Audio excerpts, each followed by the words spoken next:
Second derivative test ചെയ്യാൻ പറഞ്ഞാൽ, ശ്രദ്ധിക്കണം ഒരു കാര്യം കൂടിയുണ്ട്, സെക്കൻഡ് ഡെറിവേറ്റീവ് ടെസ്റ്റ് ചെയ്യാൻ പറഞ്ഞാൽ ആദ്യം എഫ് ഓഫ് എക്സ്, അതിൻ്റെ ഫസ്റ്റ് ഡെറിവേറ്റീവ് കണ്ടുപിടിക്കണം, സെക്കൻഡ് ഡെറിവേറ്റീവ് കണ്ടുപിടിക്കണം. എന്നിട്ട് എന്ത് ചെയ്യണം? First derivative f dash x equal to 0 ചെയ്യണം. അപ്പോൾ ഒരു പോയിന്റ് കിട്ടും. ആ പോയിന്റ് മാക്സിമം ആണോ മിനിമം ആണോ എന്ന് നോക്കണം. അതിനുവേണ്ടി നമ്മൾ എന്ത് ചെയ്തു? എഫ് ഡബിൾ ഡാഷ് എക്സ് എടുത്തു. എഫ് ഡബിൾ ഡാഷ് എക്സിൽ ആ പോയിന്റ് ഇട്ട് കൊടുത്തു. അപ്പോൾ ഒന്നെങ്കിൽ ലെസ് ദാൻ 0 വരും, അല്ലെങ്കിൽ ഗ്രേറ്റർ ദാൻ 0 വരും. ലെസ് ദാൻ 0 ആണെങ്കിൽ മാക്സിമ, ഗ്രേറ്റർ ദാൻ 0 ആണെങ്കിൽ മിനിമ. കിട്ടിക്കഴിഞ്ഞാൽ വാല്യൂ കണ്ടുപിടിക്കാൻ എഫ് ഓഫ് എക്സിൽ ഇട്ട് കൊടുക്കണം.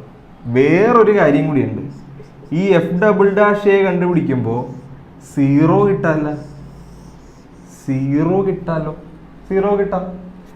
കുറവും കൂടുതലും തന്നെ മാത്രമേ പറഞ്ഞുള്ളൂ. 0 കിട്ടാം. 0 കിട്ടിയാൽ ഈ ടെസ്റ്റ് ഫെയിൽ ആവും. എന്താണ്?